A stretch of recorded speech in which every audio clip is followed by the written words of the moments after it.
يا مساء الخير عليكم يا أحلى متابعين.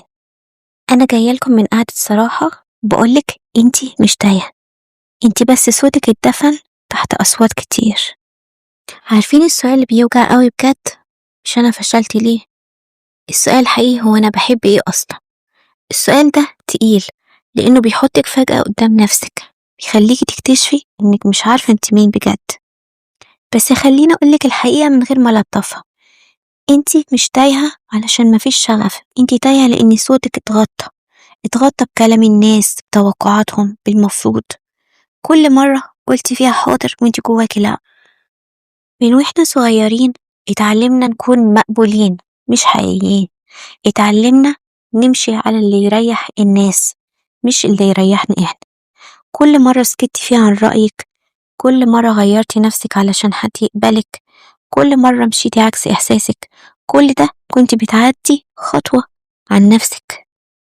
ومرة في مرة بقيتي غريبة عن نفسك لدرجة إنك لما تيجي تسألي نفسك أنا بحب إيه تقفي ساكتة، مش علشان مفيش حاجة لكن علشان انتي مش متعودة تسمعي نفسك أصلا. عارفة الشغف ده عامل إزاي؟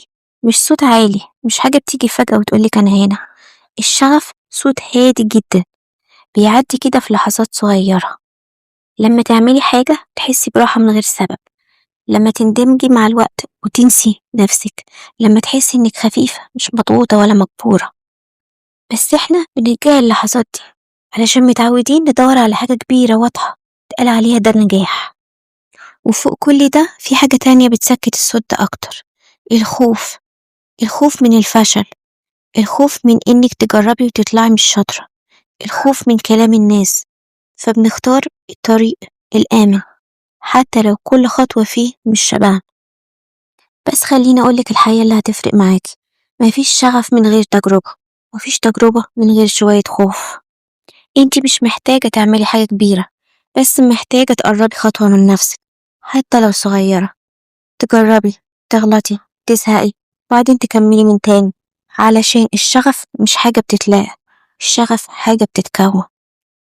كل تجربة حتى لو ما كملتهاش، كل غلطة حتى اللي زعلتك، كل مرة قلتي دي مش أنا، كانت بتقربك أكتر من نفسك. وفي الآخر عاوزة أقولك حاجة من قلبي، انتي مش متأخرة، انتي بس طول عمرك مشغولة تسمعي كل حاجة حواليك ونسيتي تسمعي نفسك. اكتبولي في الكومنتات امتى آخر مرة حسيتي انك بجد، واعملوا لايك وشير لو عجبكم الفيديو. بحبكم.